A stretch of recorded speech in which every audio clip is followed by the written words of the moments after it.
pen, and you cannot assist others in doing so unless you get trained. Prior to the 2016 general election, we built out a program called Tech Votes, where we partner with companies and people here that work in Austin's tech sector to help get employees registered and then turned out to vote in a completely nonpartisan, unbiased manner. In fact, you don't even register by party in Texas.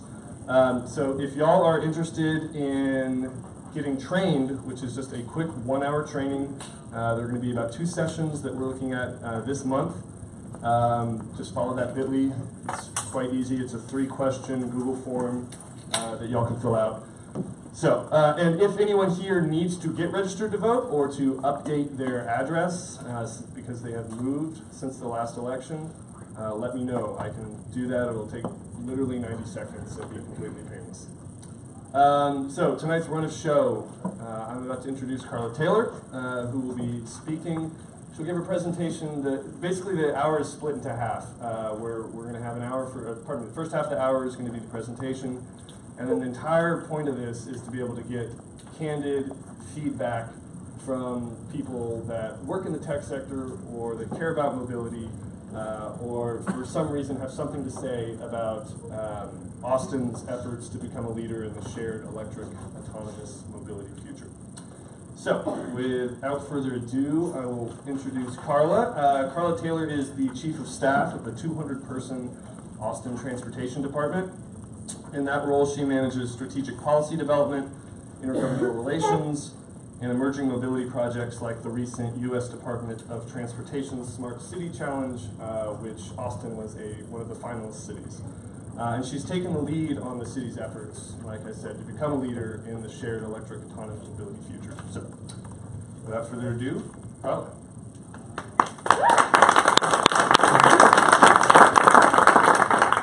Thank you, David. Again, my name is Carla Taylor, Austin Transportation Department.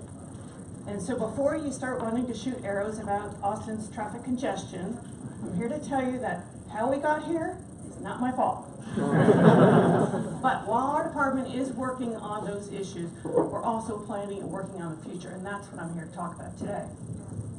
I had the distinct pleasure of working on the U.S.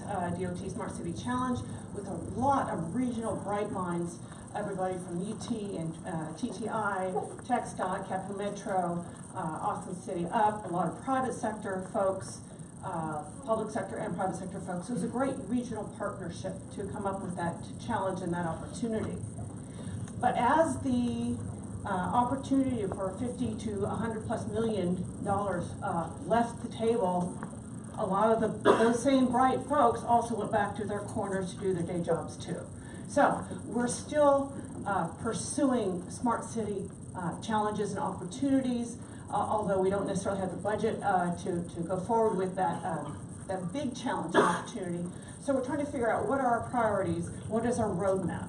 So council asked us last spring to put together a roadmap of how we can lead the nation on shared electric and autonomous vehicles. They gave us 3 months to do it. And no contracts, no help, just 3 months and throw it together. And so I begged for 6 months, and I pulled in Capital Metro because I thought they're a part and parcel of the solution. That transportation as our natural portfolio of operating the roadways and the sidewalks is only part of the solution of buses and transit and other vehicles on the roadway. So there's a lot more partners that need to be involved, but this is just a good starting point, which is why this is designed and labeled draft. So we took about 6 months to put this together. It's really a primer on electric, shared, and autonomous vehicles. It doesn't boil the ocean, but it does give you a lot of national research from universities to industry analysts and things of that nature. Our council asked us to put together a roadmap that not only solved for congestion, but affordability, mobility access for the underserved, solve for emissions, any numbers and equity, any numbers of issues that are hard to tackle just by one item alone. But they rolled them all together and believe that, and we do believe that this is part of the solution towards those items and those issues. So as we move forward through those smart city opportunities, these are the things that our city are going to be focused on. These are the council priorities, these are our city priorities. So when we work with the private sector, it's really important that if you have solutions that you can partner with the city on, make sure that you're helping solve for our issues, and not just one, but probably a multiplicity of these items. We started by looking back at what some of the existing public plans were, everything from Imagine Austin, Vision Zero in terms of zero traffic deaths, climate protection and emissions, Project Connect with Capital Metro, to name a few. Well, we've also worked with Rocky Mountain Institute, which is a private think tank, working on trying to help reduce our carbon footprint. So we all know that Austin every 20 years or so is doubling in population, and we're still on target to do the same. Our population is doubling, so if everybody replaces their human-driven cars that they have today with autonomous vehicles, and then we add all the new traffic, our roadways aren't changing, so our geometry doesn't change, so something doesn't still work. So we really need to think about a huge emphasis on shared mobility as part of the solution. So when we talk about shared mobility, that's one part of the car sharing services. And I see Andy with Ride Austin here. That's one of the part of the services.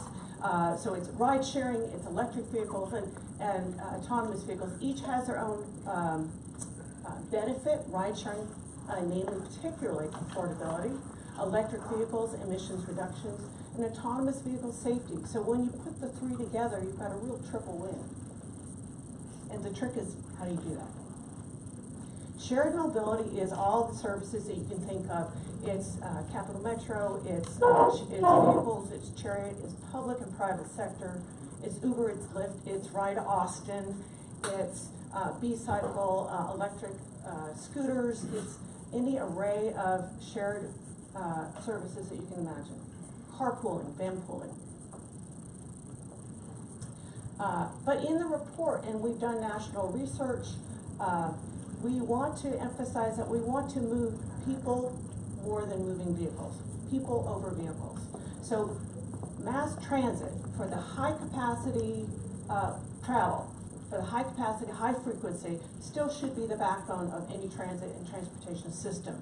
Now that can be augmented by the transportation networking companies, the B-Cycles, Car2Gos, any of those that we can connect together via technology. So when you have one app that you can go from all those different services that connect you through time and through payment systems. And by the way, the technologies are not quite there yet, but they're working on them. So we believe that there's this whole integrated system with mass transit being that backbone. Electric vehicles. Austin Energy is a leader in electric vehicle infrastructure in the nation, or one of the leaders in the nation. We have a lot of public charging ports. There's a lot of private charging ports. An electrical outlet is a electric vehicle charging port. Now there's fast charging stations, as you see pictured here, and they can recharge a vehicle in like 15 minutes. We only have we're rolling out about 10 of those in the city of Austin right now. They're about maybe, I want to say at least $200,000 per charging station. So it's not a insignificant funding amount. But they're essential to moving to more electric vehicles, and that's essential if you want to reduce emissions. But as you see today, we have 0.4% of 1 million electric vehicles in the Austin region. If we want to get to 25%, that's 250,000 vehicles. That's a steep climb. That will be enabled by battery changes in the vehicles, electric infrastructure, both public and private. This is not a public venture lift alone. You will see the early adopters of electric vehicles and the high mileage fleets, your TNCs, your taxis. because initially the price points are higher, they get a higher return by operating those vehicles more often. And the city of Austin also recently invested in electrical vehicles, are turning over 330 vehicles in our fleet from gas powered to electric. And by doing so, we did the math that we can save $3.5 million for 330 vehicles over 10 years, because reduced gas costs, reduced operations and maintenance costs. So that's over a 10-year period. So if other agencies and organizations do the same, they will see longer-term savings. So it's not a short-term savings, but it's a longer-term savings. But with the advent of the changes in battery technology, you will see the price points for electric vehicles about the same as gas-powered vehicles, personal vehicles, by 2025. When it comes to autonomous vehicles, there is the belief that we'll see a lot of them very soon on our streets, and I'd love to say that we will see them. We've already seen Waymo in Austin, circling Mueller and around downtown. And in 2018, we'll probably see some more autonomous vehicles, probably fleets, on our streets. However, the bulk of autonomous vehicles won't start ginning up till about 15% in 2030. And later on, it will rise dramatically over time. Today's vehicles there's different levels of autonomy, and I may be telling you something you already know, but a level 3 is probably where Teslas are today, where they can do some autonomous functions, but they may need a driver to take over. Level 4 is more completely autonomous, but it's really in a defined geographic area that's been pretty precisely mapped. Level 5 is where they can free to roam the country. Level 5 doesn't really exist today. You don't have a vehicle that can go from city to highway, from city to city, and state to state. A lot of that has to do with the infrastructure differences, the signal differences, the lane stripings, the different laws. So today we're probably moving towards a vehicle level 4. And you'll see the early rollouts and the taxi bots, the fleets that I talked about, the delivery bots, autonomous, driverless shuttles, and software trains where you have freight vehicles that are connected via technology, inches apart, that improve their efficiency in their operations. And as I said, the uptake of sales for autonomous vehicles, you'll see the first big hit by 2030. You'll see it by 2025 with the fleet vehicles moving up the scale of 2030. By 2035, being 60%. These are global AV sales. So it probably will be faster in Austin, Texas, we hope. And so we need to figure out what it is that we're going to do to help manage those. And how do we manage autonomous vehicles co-located with people-driven vehicles at the same time? All these vehicles and electric vehicles and even just shared vehicles operate on data and technology. The vehicle-to-vehicle infrastructure, vehicle-to infrastructure V2I, vehicle-to-person to your cell phone, vehicle-to-X to the cloud. These are all technologies that are fairly new to the transportation portfolio and for every city. And it's something that we need to be able to analyze and get so we can better manage the traffic stream. But there's a tremendous gap between both public and private sector. As you see on this graph, the public sector in their, and as you will know, and their levels of sophistication and capabilities and data analysis is much higher than the public sector. Why that's really important, we need to raise the level of government sector technologies and capabilities, because if we want to move to a shared model where we integrate public and private sector technologies, we have to have interoperable data. We have to have data commons. We have to be able to do shared analyses. So you will see that come city budget time, there's going to be increasing requests for budgets, both from our IT departments and different departments across the board, not just for mobility, but for across the board. In order to become a smart city, you have to invest in your technology, your staff who can manage and analyze that and run those systems. There may be a variety of delivery systems for that. There could be a lot more procurement by services rather than purchase of hardware and software. So there's opportunities ahead, but the gap exists and it's a significant one. Land use plays a big role in this. If you remember, Imagine Austin is our comprehensive plan where we talked about a compact and connected community. And we want everybody to have mobility options.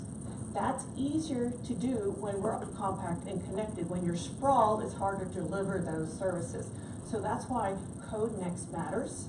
And that's why when everybody embraced Imagine Austin, they thought that was great. And then when they said, oh, but Code Next, and they looked about it in their own backyard, they said, maybe not here.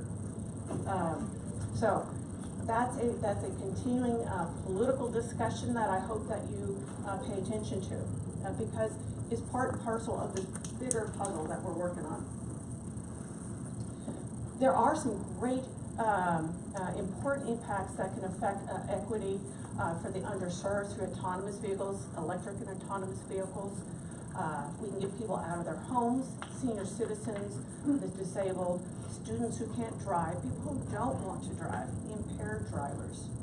But for those people who don't drive today, if they get into the travel stream, which we want them to join us, it will add 14% more vehicle miles traveled to our travel system. That's great, but let's think about how do we do and encourage more shared mobility so we can manage that increase. Impacts on affordability. National studies have shown, as obviously, the further you drive to get that cheaper mortgage, the more time and money you're spending on transportation. At the price point difference is about at 12 miles, where you see your transportation costs are increasing and start to negate your housing savings. So how do we work towards that? What are some of the fixes? Van pooling, car sharing, that last mile autonomous trip to the transit stop, all those combination of services that can help that affordability issue. Safety will be really important in terms of reducing the number of crashes. Humans are flawed. Machines can be too, but not as much. We know that crashes, or we believe crashes will go down as much as 80%. That's when we have a high saturation of autonomous vehicles. So there's going to be this curve still of how and when that safety impact will really affect us. So not until there's a high saturation will you get that level of benefit from the safety impact of autonomous vehicles. But it's important for us to pursue. There'll be impacts on our workforce. We know today there is approximately 3% of our drivers, there's freight drivers, taxi drivers, TNC drivers, operate and that's their profession. Those jobs won't go away immediately, but they will over time. It could be a 10-year period. But what do we do now to start planning for that future? We are talking to Austin ISD, ACC, UT, Houston-Tillotson, and scores of others, and we hope that there should be a private sector involvement, that we plan a curriculum that goes through all those levels, start preparing for those new professions, as well as retraining for those folks who are currently in some of those professions. An example is, though, the bus driver today may not be out of a job. They may tomorrow be that concierge on the bus, the person, the eyes in the back of the bus. So the jobs may change. Just like you change microphones. So the jobs will change, but we still need to plan for that future. And we do believe there should be a mobility workforce task force to achieve that. The city doesn't necessarily need to lead at all. We're just putting this out there that we can be a facilitator, but we think it's got to be a public-private partnership to achieve. On the really great upside. The autonomous vehicle infrastructure business is about a $60 billion business or more over the next couple of decades. Software is hugely a huge part of that development, and that's Austin's sweet spot. So how can we as a region engage economically by leveraging our resources and our strengths here, create an economic development task force to bring and attract more autonomous vehicle and related technologies to our region. This is just an example of the different types of groups that can be involved. and it just starts here. But everybody from the chamber to the city to the folks in this room, if we want that future to help keep growing our economy. Certainly community engagement is hugely important. The studies still show that people are afraid of autonomous vehicles. They're not comfortable with them. I got into the elevator tonight and there were no buttons, and it kind of freaked me out. That's what autonomous vehicles is going to be like, with no wheel, no brakes, and no driver. It could be pretty freaky. And so we have to figure out how to communicate with the public, and again, it's not just a government left, about getting them comfortable with the technology, about getting them comfortable with cybersecurity, about privacy issues. And so there also needs to be another public-private effort to start working on those issues and start engaging the public and creating that dialogue. We're just at the beginning stages of all these items. Oh, and by the way, a couple of years ago we had a mobility talk session, and 60% of the people in Austin who responded to that survey, and there were thousands, said they would get out of their cars if they had a more as convenient a way to get around. So they'll take shared services if it's convenient. Our next steps and pilots. Certainly we put this draft out. We want to hear your thoughts. It's online. You can go and comment about any section of the report. Here's the report. It's highly documented and referenced. Feel free to add comments, thoughts, suggestions. This will be, or a portion thereof, will be incorporated into the larger Austin Strategic Mobility Plan. So this is one piece of the bigger puzzle, and so we want to have your input on that. Please, you don't have to make comments. You can go in and like somebody else's comment too. We're going to start some pilot operations. We'll be seeking funding partners. As this is a new portfolio for the city of Austin, we don't have funding sources. We don't have a revenue stream. So every time we want to do something, we'll be looking for private sector partners. We'll be doing in-kind kinds of operations, and we'll be looking and seeking council's support for specific pilots. One of the pilots that we do have teed up early on is a dedicated short-range communications safety pilot. It's testing the vehicle-to-infrastructure communications. DSRC is not new technology, but we haven't used it before. We need to see how it operates, feel how it operates. We're going to work with Capital Metro and test it with their buses. And when a pedestrian hits, when a pedestrian hits the walk button, it should send a message to the infrastructure, which relays it to the Capital Metro bus driver about there's a pedestrian about to enter the crosswalk. So we want to test how those work. What's the time lag? What's the how do the data analytics work? The edge computing, any numbers of things, and that doesn't even begin to discuss the other emerging technology of 5G and how we want to be able to test that as well. But this is one small pilot, just a couple of signals that we're developing right now. We do want to work on testing some autonomous vehicle shuttles. They could be at more remote locations, in office parks, it could be at the airport, any numbers of places where it's still relatively safe. These are generally low-speed vehicles, and they stop if something gets in front of them. So they're quick to react to that, but it's something that we need to be cognizant of when we try to test these vehicles. They are still not completely autonomous. They don't know how to move around an object yet.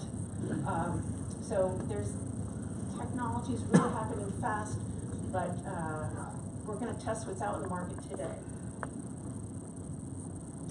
Another technology that we're going to put out an RFP for, or RFI for shortly, are the personal delivery drones.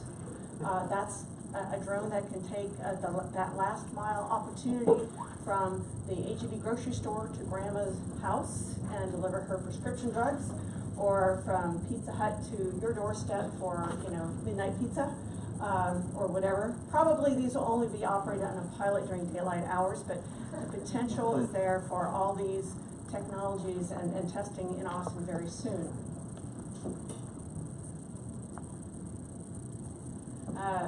We have a whole slew of pilots that we want to do and try, so I'm just giving you a sample of some of the bigger ones. But we're working with Austin Energy, and we want to try to see how, and particularly maybe in some low-income areas, how shared electric bikes can work for low-income communities, how we can, again, help solve that last mile or that small area distance for them, and test the usage. This I ripped off of a publication just the other day from Smart Cities Dive, which I've not heard of before, but it says 6 trends that will define smart cities in 2018. And I'm bringing it to you because I thought it was very salient of the trends that we are working towards. What we put in this document is really a primer, but we're really looking, there's a lot more in-depth things that we need to achieve. But first and foremost, it's going to be equitable implementation and innovation, so that we're making sure that we're sharing these opportunities with the most vulnerable and neediest part of our communities as well, that we're not just testing in areas that people are more likely to adapt early. There needs to be electric vehicle infrastructure expansion. Austin Energy is a leader in that, and they're also trying to testing some pilots related to the smart grid and integrating electric vehicles back to the grid. Again, there needs to be a lot, and there will be trying to figure out what incentives that we need for the private sector. Like a gas station today, only the electric battery station, and that's really not that far-fetched. We've got inquiries already. Tesla, as you probably know, has their own charging stations across the city. 5G technology, in order, again, is competing a little bit right now on the federal level with DSRC, but it's essentially another way for us to increase the speed of the service, our data analytics, and therefore in communications. Cybersecurity, huge issue, particularly for cities. It's both a physical infrastructure as well as a web-based threat that we need to be responsible for, and the education is really a shared responsibility with both public and private sector. Blockchain, I know some of you work on, and it is believed to be some of that secret sauce that could enable that shared mobility platforms, unified payment systems that I think everybody is still seeking today. There's bits and pieces today, but it's really not pulled together on a wide scale.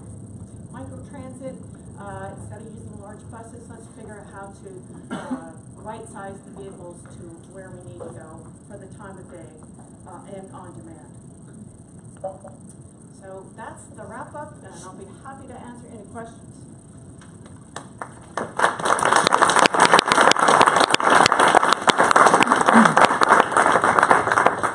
So kind of like I said at the beginning, we did want this to be a conversation. I know that Carla and her staff are interested in feedback and y'all's thoughts. So I've got one mic, and I'm happy to walk around. So there we go. We got a hand. I'm gonna go to the beard to the right. Austin seems to be pushing in the direction of a lot of alternative transportation. Excuse me. It seems like our policies are still parking first. Is there anything we're doing to move away from that? From a formal? What first? I'm sorry. Parking first. It seems like, are we doing anything to move away from our dependence on parking in the single occupancy vehicle? Great question. The question was about parking policies. A couple of things to that. Okay, parking policies. A couple of parts to that. One, we have downtown street parking for $1.20 an hour. That's pretty low in terms of market standards. It's not fair competing with private garages. The DAA did a great study last year related to parking management and suggested that the city go to variable pricing. We agree, but it's really a political decision and a policy decision. We believe if we had variable pricing, it would help manage demand more. It would also help encourage people to use more shared vehicles. That's a challenge, but that's one of the items that we have on our agenda to work towards. DAA is a big supporter and has emphasis on that, and so we'll be working with them and hopefully the Chamber of Commerce, because I think we all collectively believe that pricing can be an important strategy. So in talking about government and regulation and policy, that process seems to take a lot longer of a time than the technology and what we're trying to push forward is. So is there talks to limit the amount of time that the policy is taking, or to move forward or move faster on some of these items, so that we're not waiting 6 months for policy to be implemented or for a vote to be put together? The question is the timing on how long it takes policies to get together, and you're right, they do, and that's part of the public process. And unfortunately, technologies have the advantage of being able to just go do, and we have the process of bringing the public along and inviting comment and that sort of thing. But nonetheless, when we have instituted some policies, whether it's TNCs or other, we sometimes are overruled. And so what we've found is that, or what we're striving for is, how do we create incentives, not regulations? And so that's our mindset, is trying to, so for instance, even some of the pilots that we want to do, we're trying to figure out how do we do demonstration pilots? How do we get this rolling without a lot of the normal purchasing requirements? And granted, there's sometimes our contracts or agreements between private parties in the city, but we're trying to figure out how do we fast track it. We're looking at other cities in the U.S. who are doing some demo projects like San Jose, California, or Boston, or others, and so we're taking the best practices and trying to apply them here. So not everything is going to be regulation free, but when it comes to changing parking rates to variable, that will require an intensive public process, and it could take a year. It took a year to raise it from $1 to $1.20 last time. Welcome to government. I think we have 2 functional mics after I scavenged. Hey, I was thinking about, when we talked about the backbone of the system earlier, when we had the triangle and you had the backbone being the mass transit. And I was thinking about, today we have some pieces of policy that allow for mass transit to use their own lane.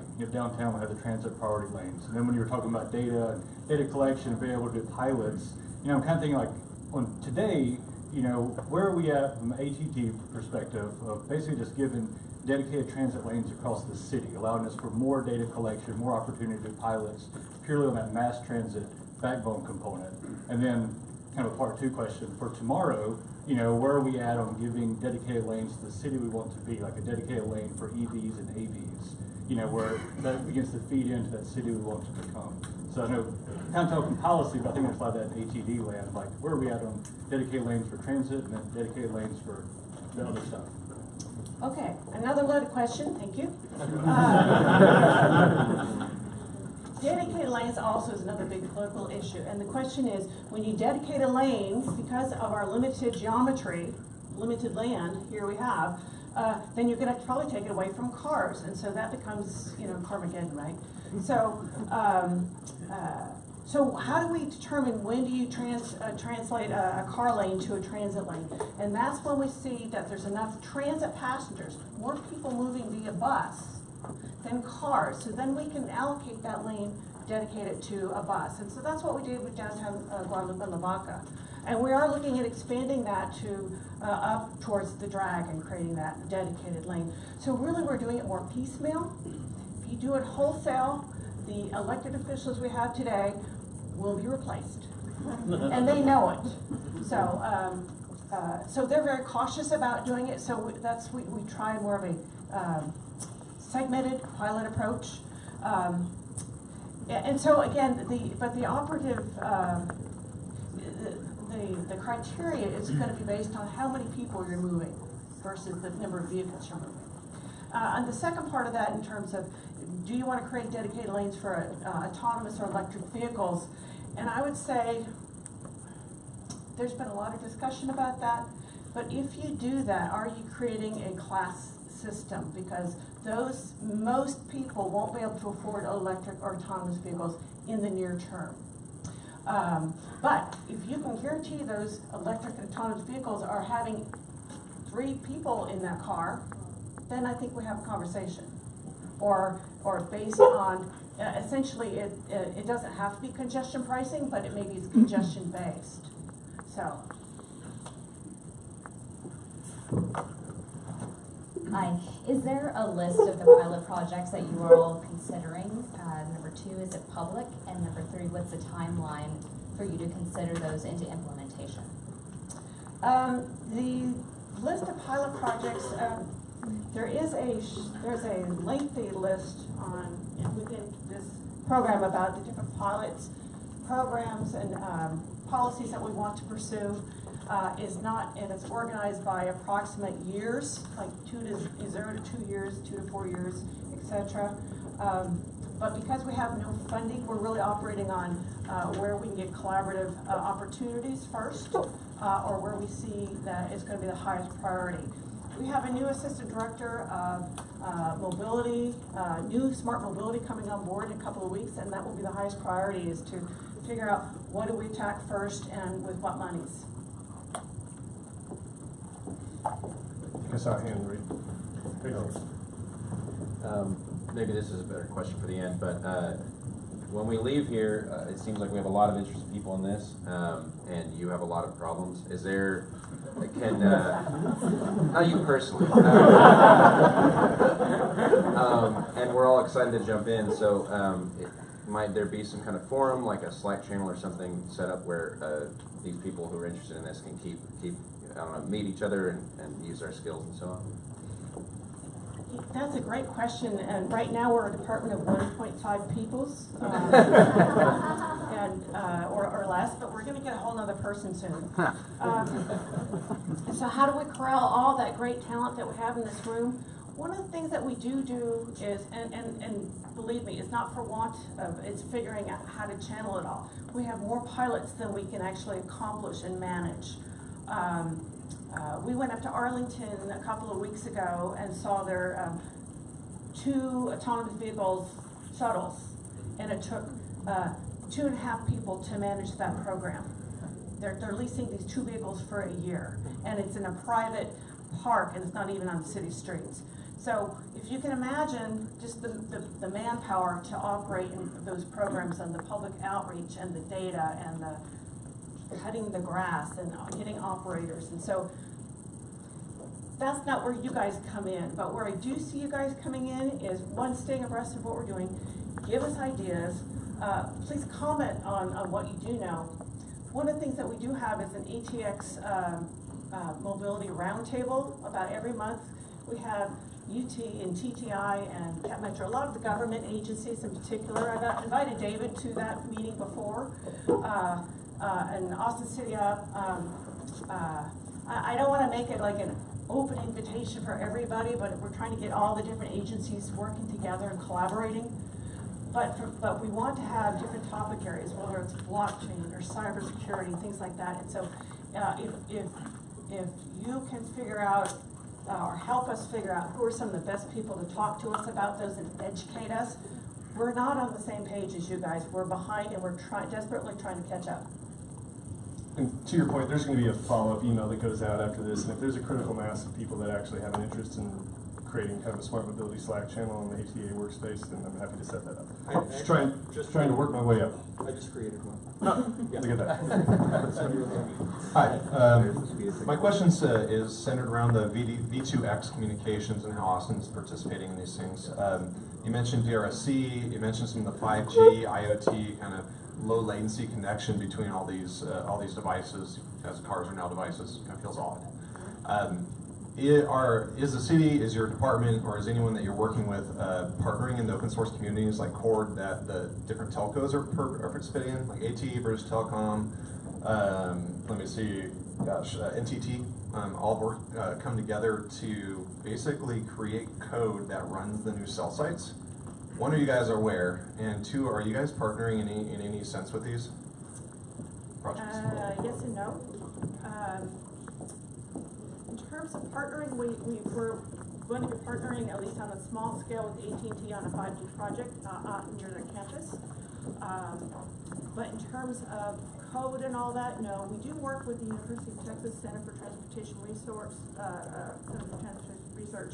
to help take our data and analyze it and visualize it and things like that, and our traffic data. But in terms of code, maybe our computer management, technology management folks are doing that. I'm not aware that we actively are through Austin Transportation. And my question specifically was, is the city looking at applying budget to open source projects that the telcos are using versus buying that directly from the telcos? I honestly can't answer the question, but if you want to send that question to me, or we'll capture it, and I can get an answer back to you, because I'm just one cog in the wheel here, so. Thank you. I think it's great that you mentioned Arlington, and it's interesting to note that Arlington is one of the cities that has gone away from the conventional mass transit model and has gone to a rideshare Uber Lyft type of model, as opposed to the high capital intensive bus systems and things.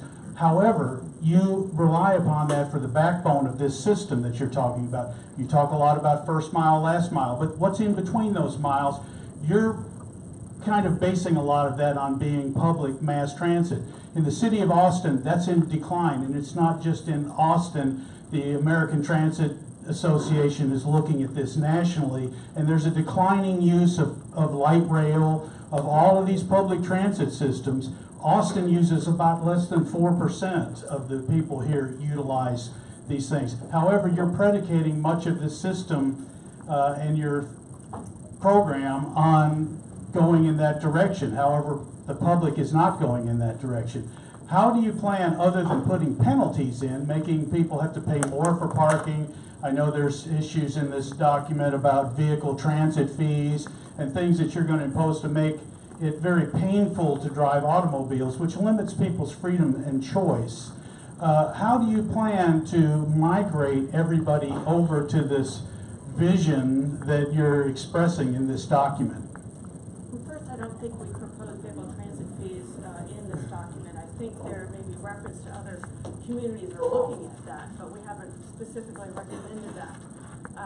But in terms of transit in general, we still believe it is a vital function for moving the most amount of people in high capacity, high frequency corridors.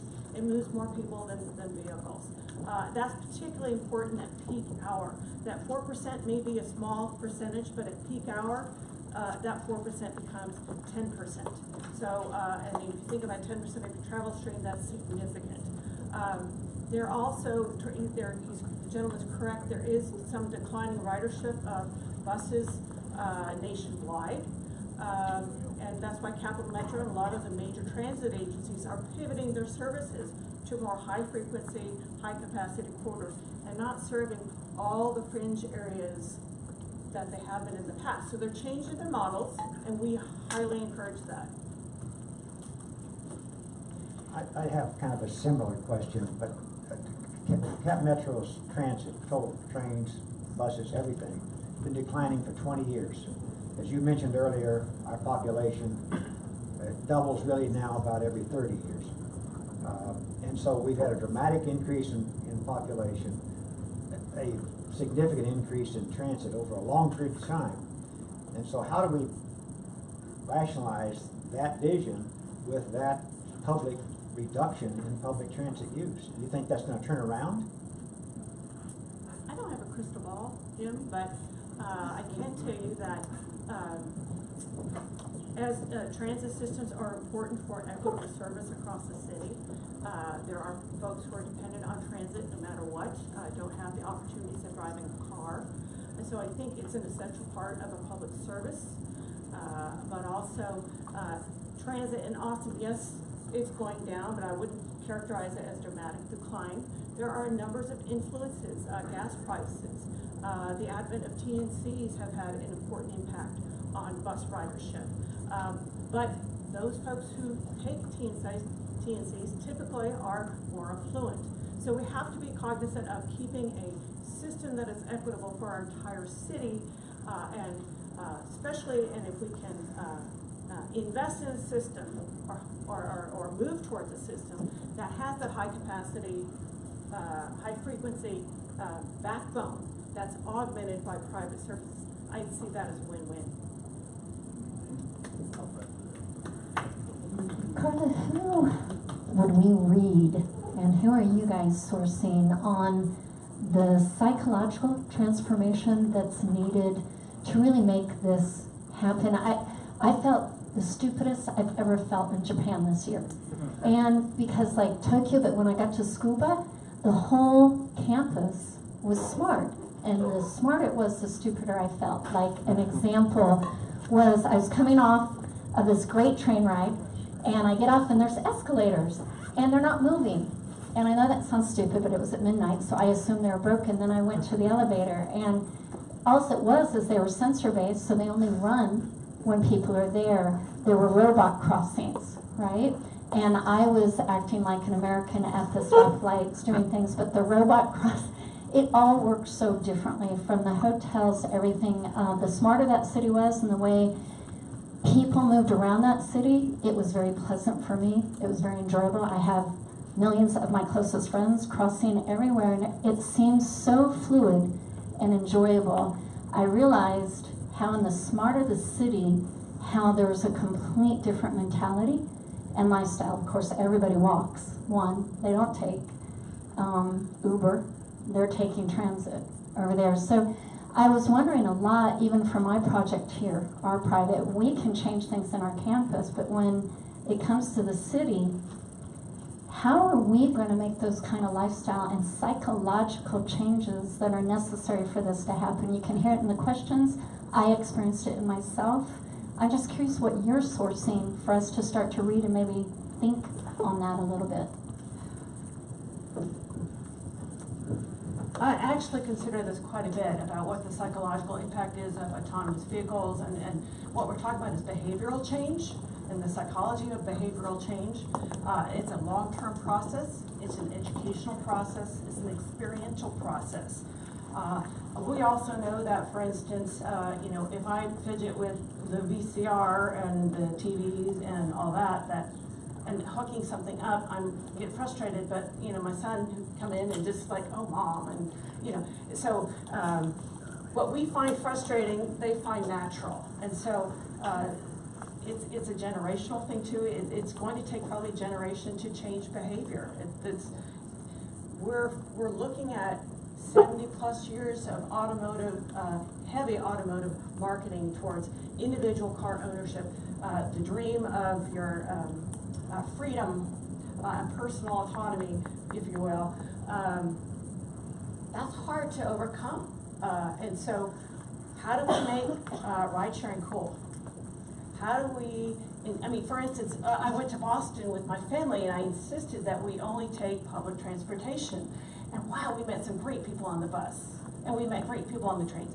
And so you talk to people you never would. And so it really creates a social incubator as well. There's tremendous opportunities, I think, for people to start getting a shared mobility in any form. It's a psychology change, but everybody's got to take that first step. And the ones behind us, the younger ones, they're doing it already. So I'm curious, a lot of the policies you spoke about earlier were very much oriented around either new or improved forms of transportation supply. And I'm curious if which policies you're looking at that are also focusing on demand reduction, whether that be incentivizing new companies to open up campuses in multiple parts of town that would reduce transit, or work from home policies for government employees, things of that nature. We do that, but we've refrained at this point from making any regulations citywide because obviously businesses aren't really fond of us telling them how to do their business. But what we as a city have done is we have pretty, I won't say generous, but open telework policies. Now what we don't do well is we give our employees parking for free, as do most downtown employers. That's a practice that we need to reconsider. There's programs called parking cash out that you can think about, whereas instead of getting that free parking spot, you may get $100 and you can either purchase that spot back or you can take the $100 and figure out another way to get to work. So there's opportunities like that. Those are incentive based. And so I hope I answered your question mostly, but there's the city needs to lead by example. We can't mandate what other businesses do. Other states do that, and when we try to do that, we kind of get our hands slapped. So we're looking on the incentive-based process. So we've got 2 minutes left, and I want to be respectful for everyone's time, especially Carla's. So I think we're going to wrap it up with the series right here. Yes, I just returned from a research project on mobility in the country of Singapore, one of the best transportation infrastructures in the world. And they have financial disincentives for car ownership, right? You're taxed, almost at 100% of your vehicle. Are there some smaller island countries or other places you can look to learn from? And what have you seen in the past that's worked? And how can we implement that for the city of Austin? Again, taxation is really more going to be at a state or federal level from that perspective. What some cities are looking at are vehicle miles traveled and having some sort of, instead of the gasoline tax, creating some sort of financing system based on vehicle miles traveled and to disincentivize more vehicle miles traveled, if you will. Austin's not, or the city of, or state of Texas really hasn't done much on that, but other states are moving forward on piloting those types of different approaches. And so I think we're still at the stage where we haven't seen the results of that yet. But Singapore is, and some of those other places are very different government structures too, and they have a lot more latitude to enact some policies like that. The population is Bali versus and like I said, they have a lot more latitude. I agree that it'd be great to be able to wave a wand and do those sorts of things, but it's a little bit more challenging environment here politically. So it's just about time. Can I ask a question, or should I hold off? Go for it. Okay. So earlier you mentioned that Austin Energy was working on some initiatives for encouraging electric vehicle adoption and infrastructure adoption. And I know they have like you can purchase 6 months of free charging. I guess you pay for it, but you purchase 6 months of charging in Austin, and that's a partnership with ChargePoint, I think. Can you speak to any of the other incentives or initiative programs that exist or might be coming down the pipeline to encourage EV adoption and infrastructure development? I think one of the best programs they do have is a program with Austin Energy has with ChargePoint, and you can plug in to a public charging station for $4.19 a month through a membership. So you can plug in at home, or you can go to any of these public charging stations, and they have about 600 ports around the city. So I think that's, and they're trying to expand that opportunity. Other than that, they're trying to roll out some fast charging stations as well, because those level 2 chargers or level 2 chargers are, at least a 4-hour charge, if not more. The fast charging stations, which are pretty pricey though, can top off your tank in 10 to 15 minutes. So that's the kind of thing that they're doing. They're also trying to work with some lower income communities to figure out some electric car sharing programs to encourage both shared vehicles and electric vehicles by putting some of those charging stations, not necessarily fast charging, but charging stations right in their communities, at their apartment complexes and things like that. Thank you all very much for coming. I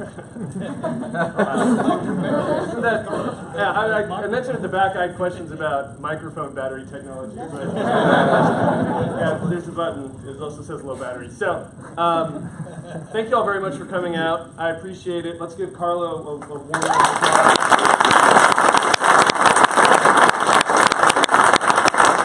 I will send a follow-up email to everyone who's here. And to the point that the gentleman brought up, if there'll be some means for y'all to respond and offer input, as well as your thoughts on the event. So if there is a critical mass to be able to continue this conversation via Slack or otherwise, then it's very quick to happen. If it already hasn't already. So thank you all again. There's beer there, but don't drink it dry. Thanks.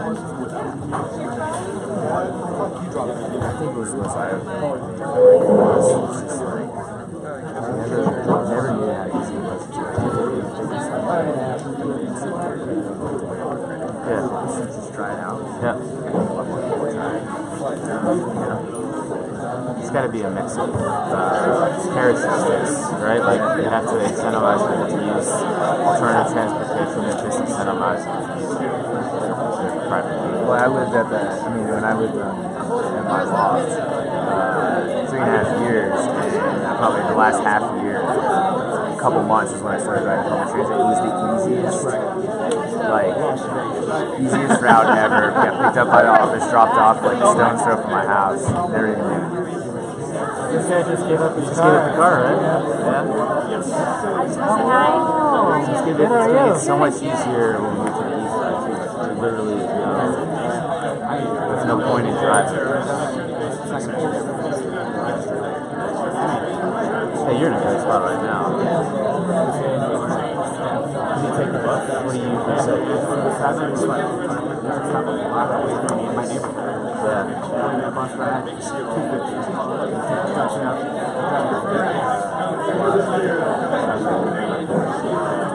My sister is a photographer, and she got a contract with Cat Metro to take a series of pictures that people would take the bus to view. It's awesome. It's like all walks of life. Yeah. That'd be kind of cool. The project's over. I'll send you guys a link to it, but yeah, it was awesome. Nurses, single dads, trying to make it work. Just gotta get a little bit more creative. Not as easy as just hopping. How is the app? I mean, do the buses show up or? I like it. Yeah. Because when I used to, it can always be better, but like it's accurate. When I used to bus in DC, the biggest problem that plagued the app was this ghost buses. Like buses that you think would show up 2 minutes, 3 minutes, they never show up at all. I think it's not perfect. So, following Caleb Pritchard, who's a reporter for Really great to meet you. he's pretty vocal on some of these issues. I haven't had a bad experience with it. I think he's very, very prominent transit user. We get around for everything, and he complains almost daily about of course, that's not gonna not running on time. He also shows up at council meetings when he's at But I mean, if someone's taking a public transit for everywhere they need to go, you're gonna have fucking problems. The saddest thing is like this guy's like, what can we do to help? She's like, well, you can come to this meeting, you can come to this meeting, but I don't want it to be like an open invitation. Like, no, you basically just said, hey, we're smart, we're ready to help, activate it. Most of them have the answers. I don't need to hear that. I don't need to hear that.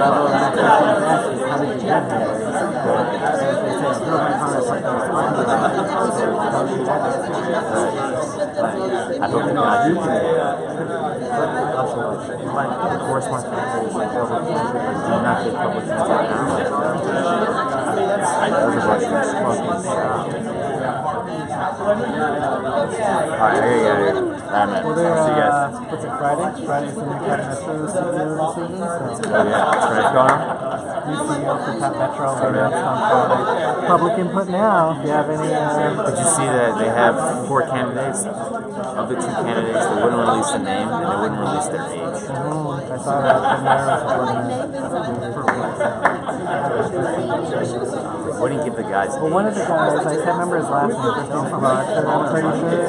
He seems like the one that would be the best to forward. Is he from Boston? Did he work at Cat Metro? I don't think none of them are from Boston, which might be the case. Is he the new city manager? He's from Minneapolis, right? Can you hear anything about him? No, I think I mentioned it to him, but he didn't know. You guys finally got a good mayor. I think we talked about this at the holiday party. Betsy Cosby.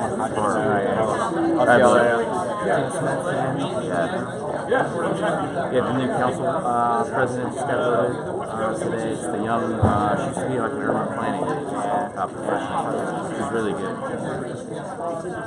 What's your Ricardo asked for me to get back to I just saw Mike open that for you. you probably took the last run.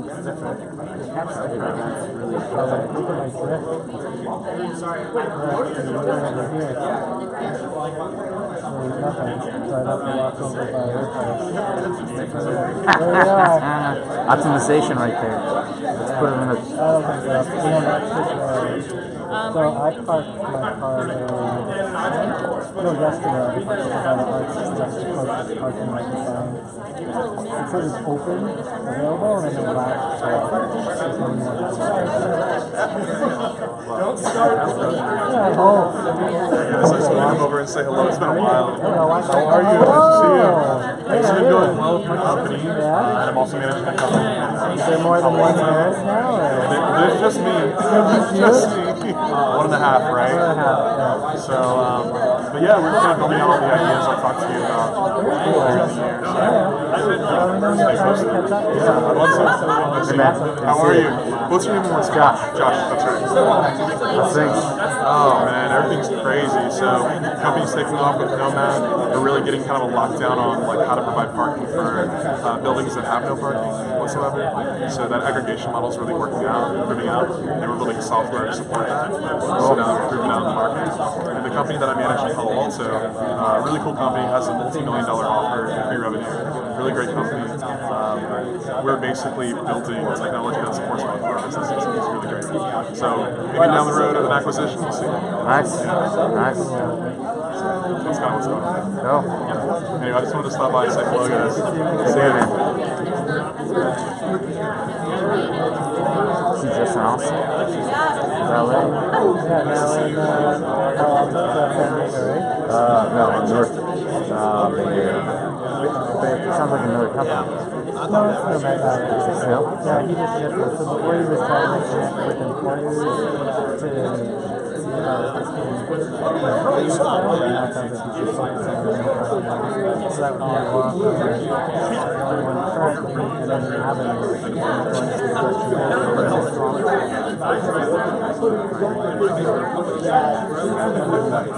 It's hard to scale. Private parking vendors.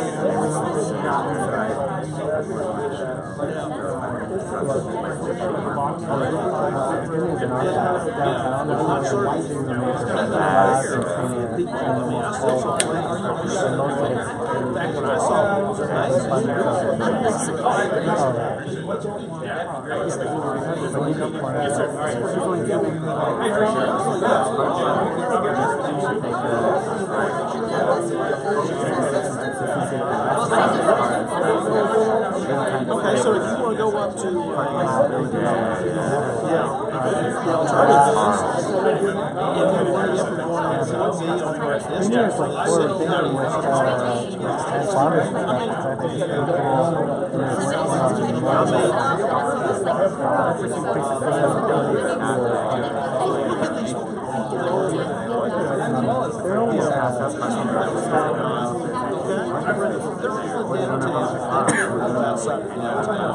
they ride their bikes.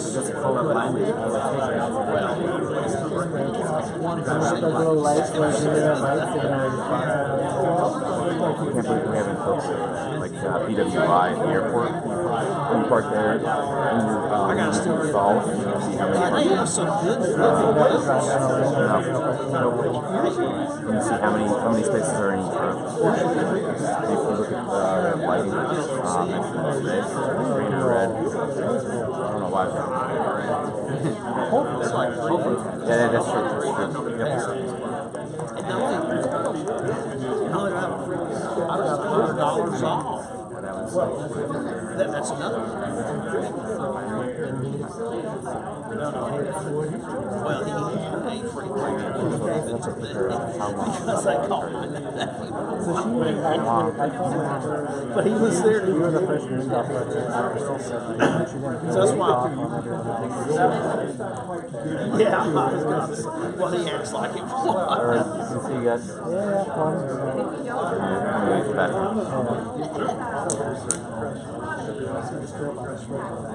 It's already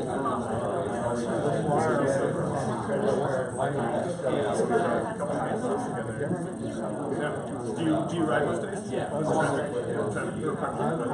Yeah, I mean, actually,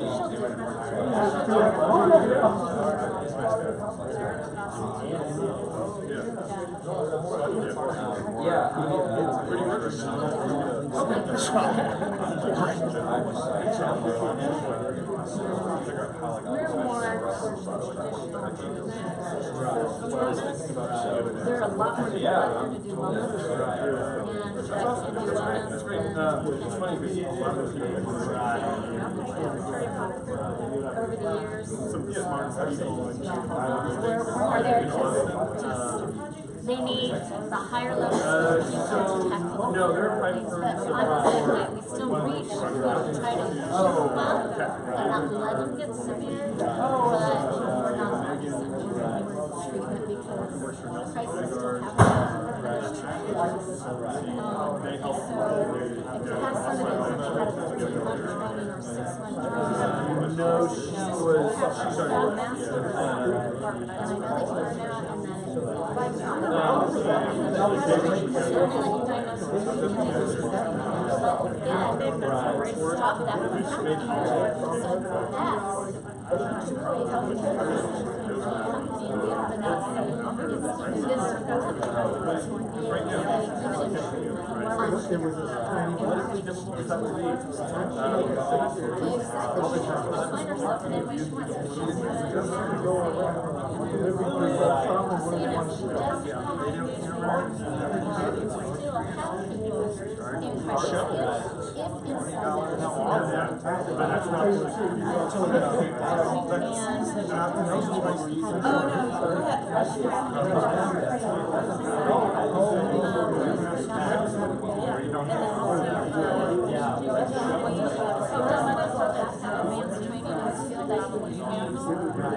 master department, and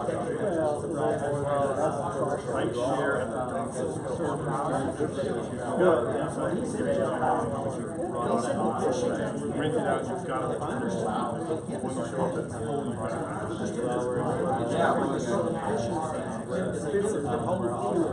Then they get to the main service. Yeah, so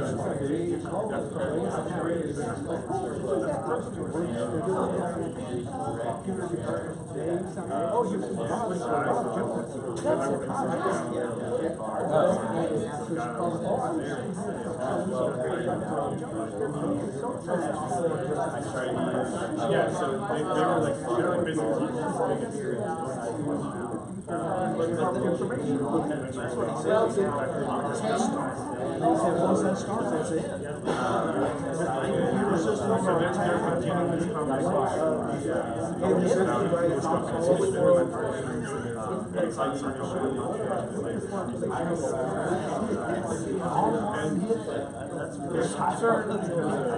And he showed the website.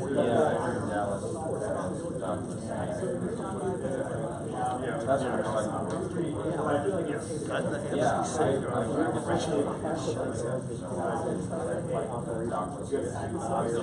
Yeah, so it's really to solve that kind of last mile challenge. You know, like if I rent a train, very limited, not I want to be able to get from point A to drugs, and not have to use a car, ride share, or otherwise. The only problem is that at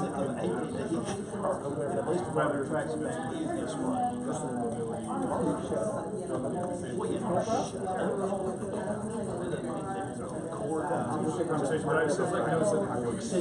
Right, it's like, I mean, thousands of options. Yeah.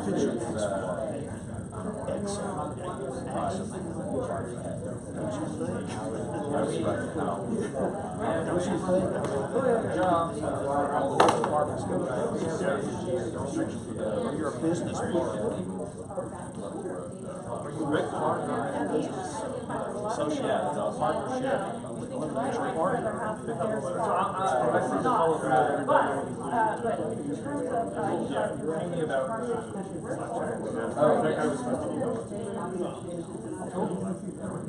Nice to meet you, Robert, right? Yes. Yeah. Good to meet you. Thanks, David. Yes, sir. Thanks.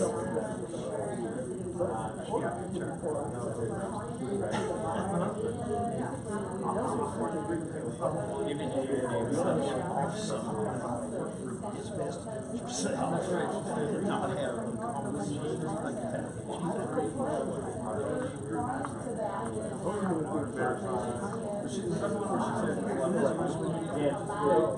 This is like I don't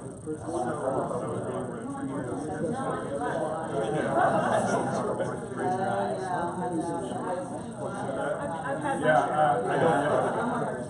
Well, so they're going to come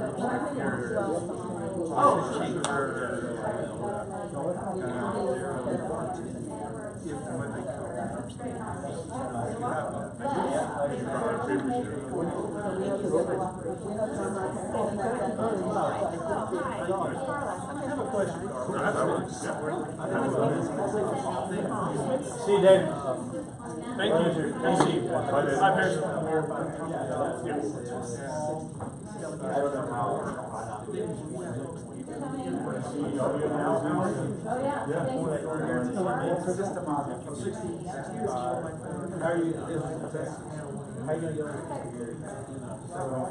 It's a long-term proposition. It's difficult to try to get stuff considering trying to get them to. But they have made progress. Right, but it's a long-term But not proposition. I'm not touching that one. But I mean, you know, states have. Yeah, But I guess what I'm trying to say but is. you have to figure out, So regulatory, there's incentive levers, there's state factor, there's monetary, it's like just showing people, wow, if you $7,000 a year, if you did this instead of that, I mean, for some people, that's significant. Here's a solution. Or you may need somebody. Here's a solution I'll give you. This doesn't involve autonomous car, doesn't involve mass transit, doesn't even involve bicycles. If you were to mass It's political. If you were to pass law, they'll businesses. They have to be on all 24 hours, 7 days a week. You would see a lot of people start shopping, the grocery store between 10 p.m. and 6 a.m. I'll give you an example. When Obama was here in Southwest, remember, Adler said, let's have everybody go to Merlin. I went down there and tested that 430. 65.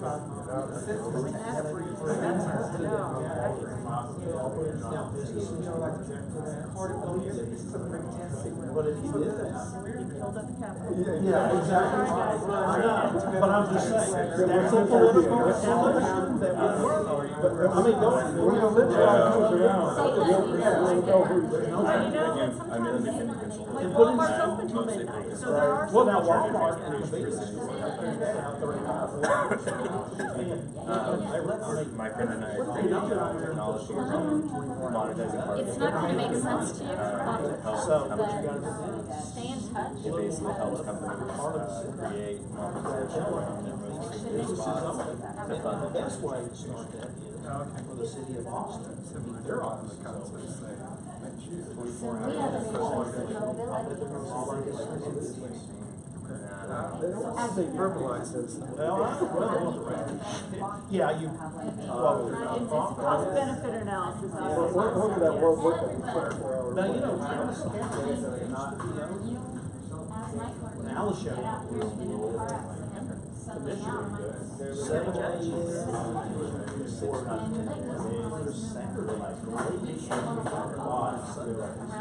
It's tax assessor class. But what I don't understand is, from what I understand, that was a huge success. I mean, you had a lot of people coming in, especially people with what they need.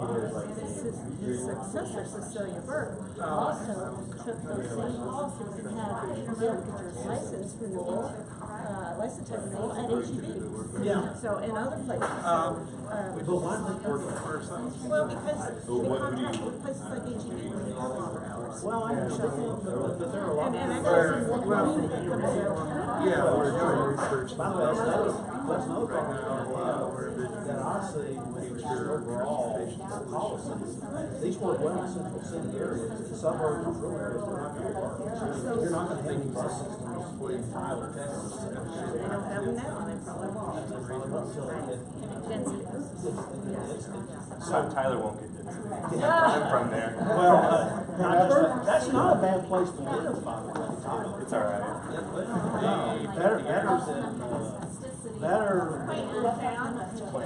Better than Austin, frankly. I live here for a reason.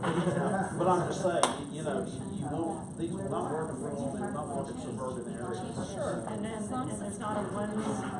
I mean, a good example is Code Next. I realize when the proposition out there in Pennsylvania, delay suing. I mean, I can't believe it's impressive, this law. Developers and I cannot believe they did that. They successfully did. They successfully did it. It's a unique talent. And then this is the problem when you start a centralized planning system in the center of Austin, and you don't think you have anybody else. That's why the Republicans across the line. They're taking over the rural areas. They're taking over the suburban areas. And Donald Trump, in my opinion, is a very and president as a result. Of course, you have other factors too. There's a nurse there. So, we'll see. Good luck. Well, thanks so much. Thanks again. I'll take one. From Tyler, you took the public transportation vote. Bring that home to data. That's all, the whole thing. So you could have shared Listening to Jenny. Well, no. Right, I'll do that next time. You're too kind. No. Sometimes at Capital Factory they say, who drove so we can validate your parking. Luckily they did not do that tonight. They You don't see Capital Factory abolished the parking garage. Well, they should just charge more. They don't even subsidize it. Then you'll see, then you'll see the central also, like central use. Those still count. At 35 and under. Those still count. Up to 35 and under. And a follow-up to everybody, in fact, everybody who are students is twice as big. We're sitting right next to a Japanese man today. Who is that? Well, that's not, I'm saying like it has to happen for sure, but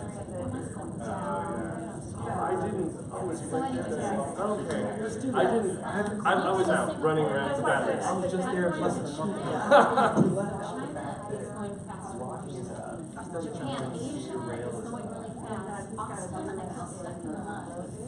I love Austin, it's my hometown, but, I love this city. and I think there's a lot of advantages, but. Takes all, takes, yeah, that's right. I'm not giving up on my people, all my kids and all the people I treat here in Austin, I'm not giving up on them, but.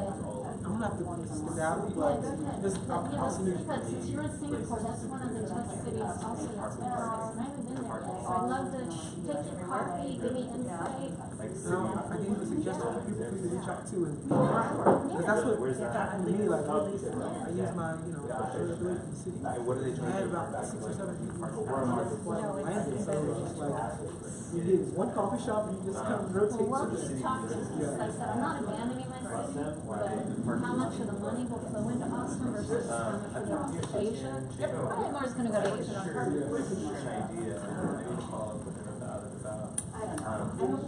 Thank you for coming, man. So I pictured an idea basically that she told me, I talked to her and I forget her name, who also I talked to about charging for parking. But she said they tried to pitch it and you got involved and said that's too big, it benefits everything. But I pictured an idea and they said it could possibly work, which would basically carve out the premium parking spots, charge for those who use that money to fund alternatives. I mean, this was like a one-off. This said it would work. They said they didn't see any problems with it, but like, it would take a while. But there was such a great. What do you think is preventing us from doing something like that? For the employees, charging So, in the situation you have, some people might arrive and there's no parking lot. So the idea would be to carve out a spot and say you can lease the spot the whole month. That's great. Yes. Well, I mean, there's great theory to Give it to everybody. But you know what I mean, it was like a Which then, if you can convert them from driving to relieve pressure on the parking lot. So you give the later run of people the parking spot, so you give other people free bus with the free I read that the woman from Flagstaff really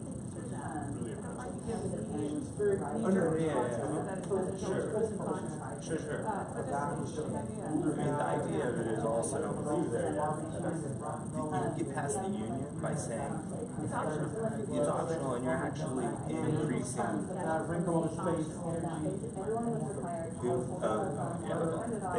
I don't understand all their logic sometimes, but it seems like you're actually increasing the benefits because you're giving someone the option. Because currently, if you're a driver who has to arrive later in the morning, you might not get parking, so you're actually giving them something. So anyway, that's what I pitched them, and they said, they said like they didn't see anything wrong with it. An hour, 30 minutes. Other people were like, It's basically a friend of mine and I are working on technology to support it. It's the whole concept.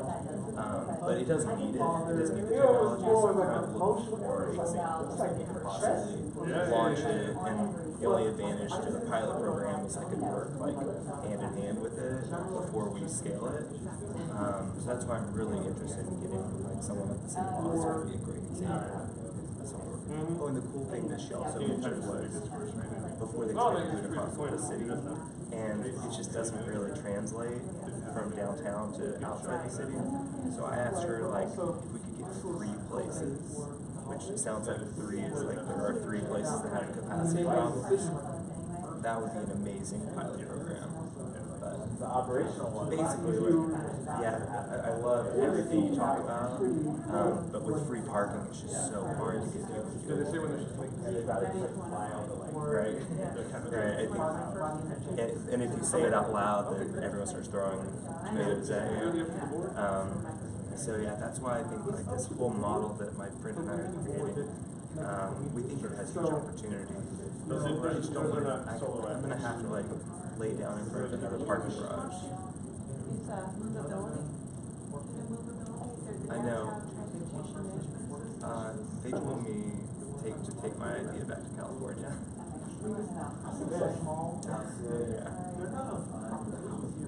It's not their idea. So they're not, well, the one person I talked to was that way. If you want to connect me with Hire, Alex, if you want to connect me with the Hire person, that'd be great. I aspire to get back to the park. It's like, oh, you have to, Which I get. I grew up in Texas. But, right. Yeah. So I'll email you. Great, thank you so much. I'd love to connect with them. Thank you. Thanks.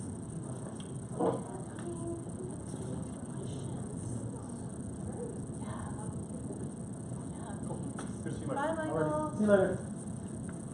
What do you think? I agree. About the.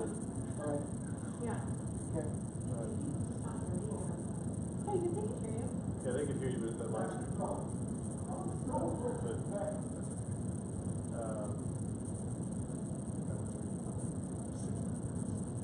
So, next time I will prepare with a fresh box. But show this.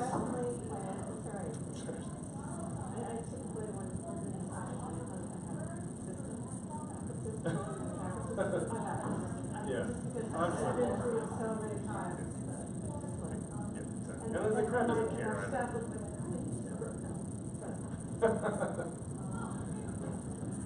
Let's figure out what we can do next. Because I think like there's clearly an appetite for these types of conversations. Whatever you like. So I think one of the early things, help us organize, like, let's say, we need folks to talk to the platform and how those systems work, right. and all the sort of things. I don't want people to come tell me their wares. Right. I need an education for this team. I can do that. Those are the kind of things once I mature. Yeah. I mean, there's folks at UT, there's folks sitting here, there's there. Yeah, no, I can do that. I mean, my founders, and slowly mine, but my founders Rolodex is immense. And so if I ask for somebody, again, who doesn't have a product, maybe they've had like a successful exit and they're like mentoring. And there's a company, I got a card from blockchain. Yeah. But without, they don't help. Right. Right. I'm not. I can't even. Yeah, I can't even get to the point of buying unless we do this Unless you education. don't understand it, you can't buy it. And quite frankly, we may not even buy it, but we may need enough to give it. That's right. We need to see there. Yeah.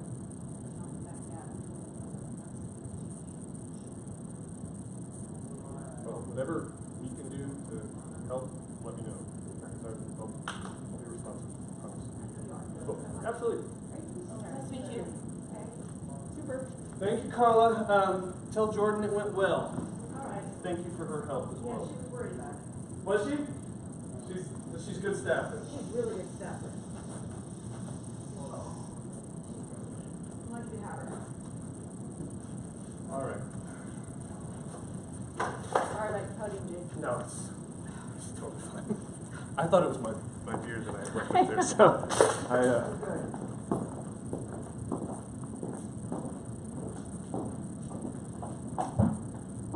Man, they cleaned up. That's why I underestimated my beer. That was pretty good. Yeah. All right. Have a good one, guys. Thank you. Bye.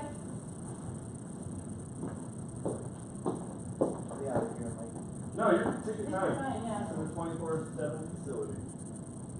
Gotta love it. See you, Chad. Talk to you tomorrow. Yeah, give me a shout. All right, thank you.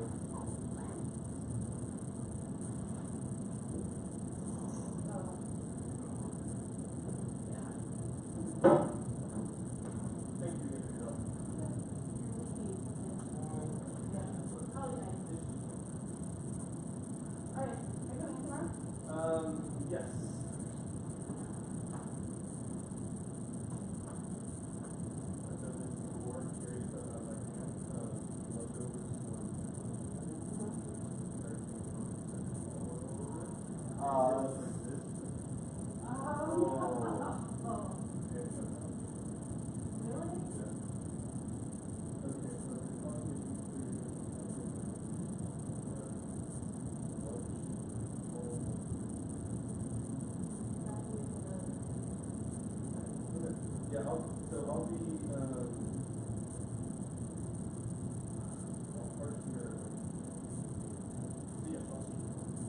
I won't be back here until probably after. I'll be working on it. If I'm going to do a write up for this.